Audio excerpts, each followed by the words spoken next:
with Jack Taylor, 875 boat captain. Jack, back in the water after Friday. What's the mood in the team?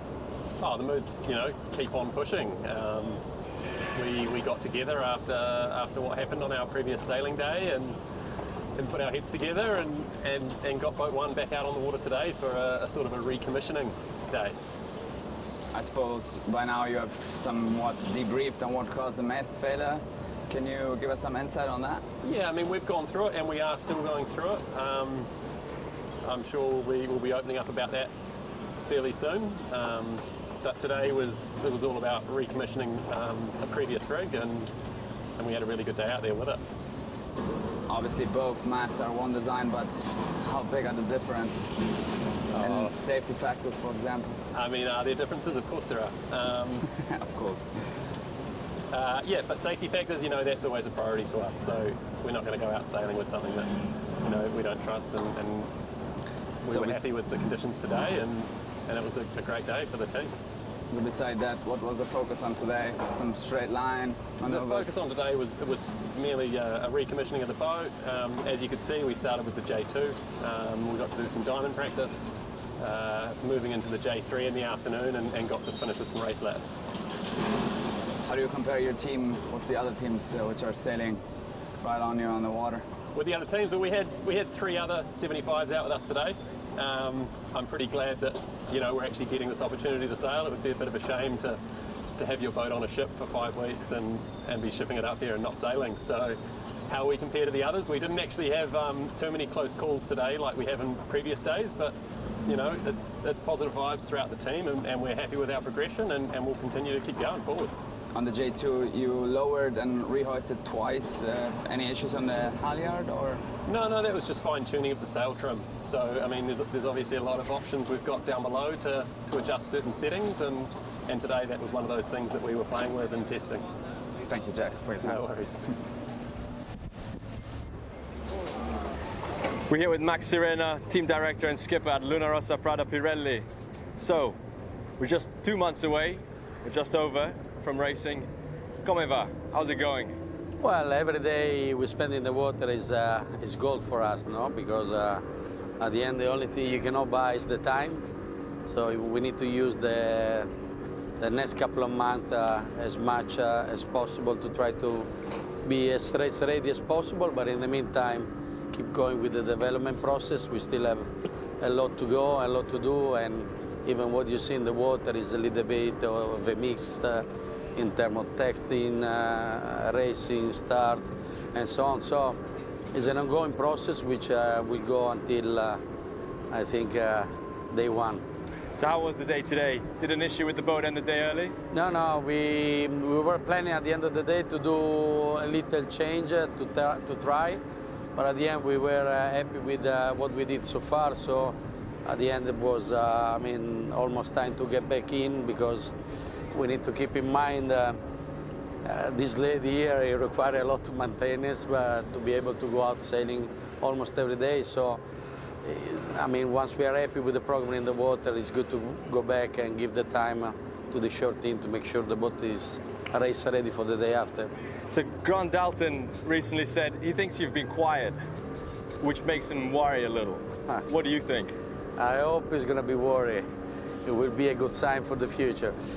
He said, sorry. Yeah, no, you go. He said he thinks you're still ahead of the other challengers. Where do you think you are? I don't know. I think it's hard to tell where you are compared to the other team. The fact that you are not able to line up.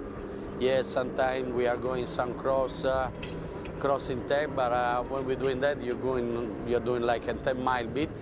So it's almost impossible to get any feedback in terms of performance. I think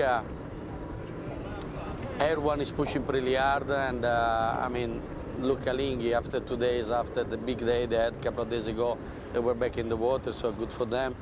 Everyone is pushing pretty hard, and I think you will know where you are the day you will be able to line up against another team inside of the race course, because there is quite a big difference to race in the boundary and so on compared like in open water.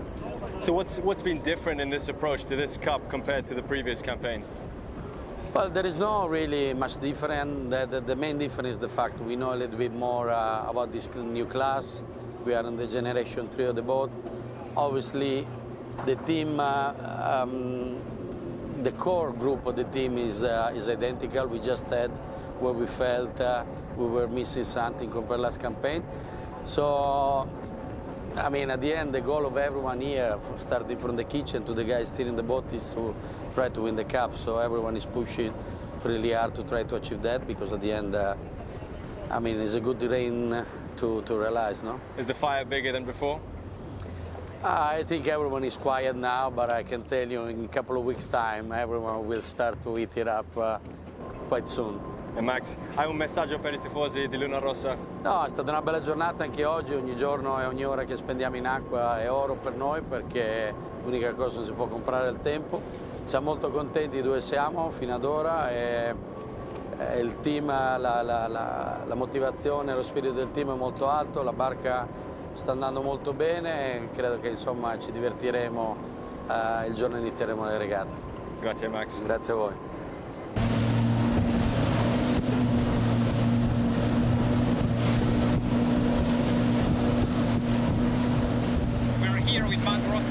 Former rowers, two-time European champion and fourth at the 2021 Olympics in Tokyo in the men's form.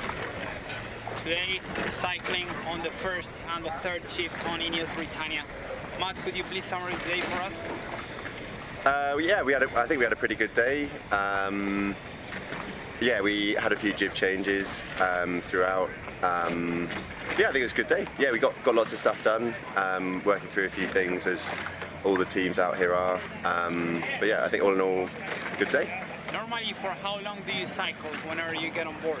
It kind of depends. The guys pulling the wheels and pulling the sticks, if it works for them to have a bit of a stop. But no, we tend to do kind of an hour and a half, and then swap the guys around, just so we're doing a decent job to the boat.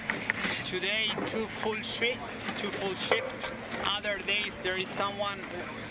On many other days there was one of you staying for the entire session. What's the reasoning behind it? It's pretty simple. Like, we've got a couple of the guys do sail GP, so that leaves us with a kind of a slightly smaller squad. So that inevitably means someone has to do kind of a longer shift. But it's all quite fluid. So yeah, just plug in holes where we can, really. Then when talking about pedaling, is there someone doing the gear mapping for all of you? Yeah, we're all obviously pedaling, and all of us have various different roles. Like some of the roles are a bit more technical to do with sailing, and some of the other roles are a bit more straightforward. But yeah, we're all pedaling and pushing buttons. Are you all pedaling on the same bike, like if you were on a tandem bike? That would be telling, wouldn't it? Then, as regards the sailing roles that some of you have, can you explain, in generally speaking, what you're doing?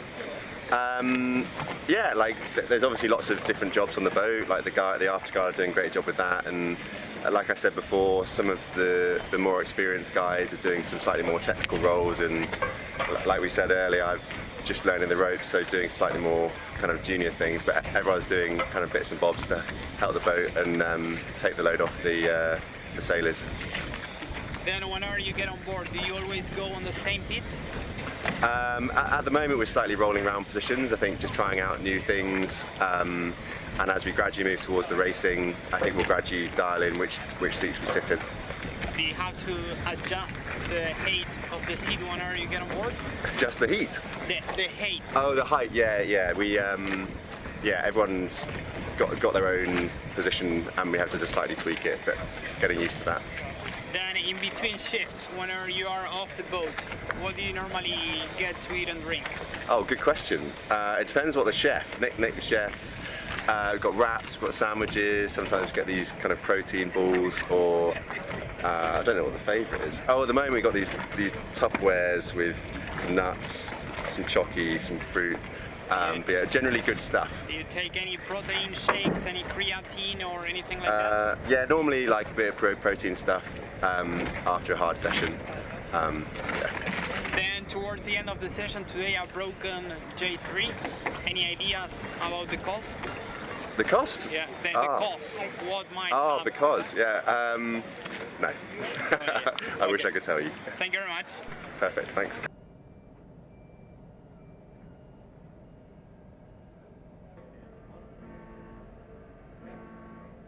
We're here in Barcelona with Jason Sanders, trimmer for Orient Express Racing Team. Jason, trimming in Portside today, beautiful southwest wind with a bit of swell from the south, long lineups with regular stop and go.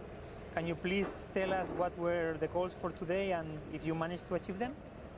Yeah, so really nice conditions today. Pretty flat water for Barcelona, so you could see all the boats ripping around. It was beautiful sailing. The goal today was to try and test out some modes sailing the boat, just varying different cant angles and the way we're sailing the boat. And then at the end we were hoping to do some more manoeuvres and sort of go up and down and test all the manoeuvres out in the playbook. Yeah, so by the end of the session you had a nose diving when going downwind, and after some checks by the technicians you decided to call the day over. Did the HMIs got wet, or can you please tell us what happened? Yeah, we had a problem, not sure exactly what, with one of the controls on the starboard side, which is why we had the nosedive.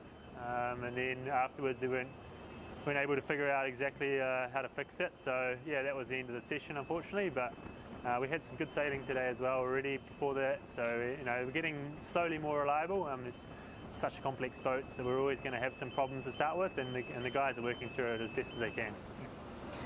Are you having any stress limits for the rig and hull you must control during the commissioning period?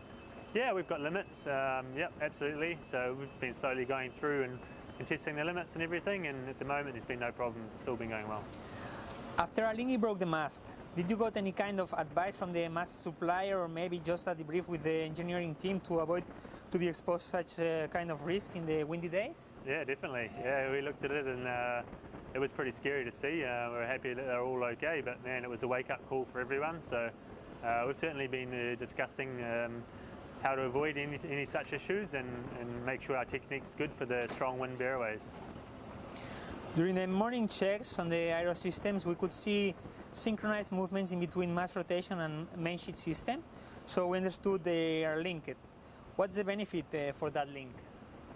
You have to ask the helms a bit more about that. I don't know exactly. We're trying to play around with a lot of the systems, and we're checking things on the dock a lot. And some of the times it's just actually for a testing process on the dock, not necessarily for sailing. So yeah, that's To finish, at this point of the Cup, in terms of recon, where is your focus over the other teams? Yeah, our focus, we've been checking everything out, to be honest. The recon's been super important, especially because we haven't been out sailing as much. So we spent a lot of time looking at everyone sailing, and we've learnt quite a lot, just in terms of basic things all the way through to some performance things as well. So it's been pretty good, helpful for us. Thanks so much for your time, Jason. No worries. Thanks.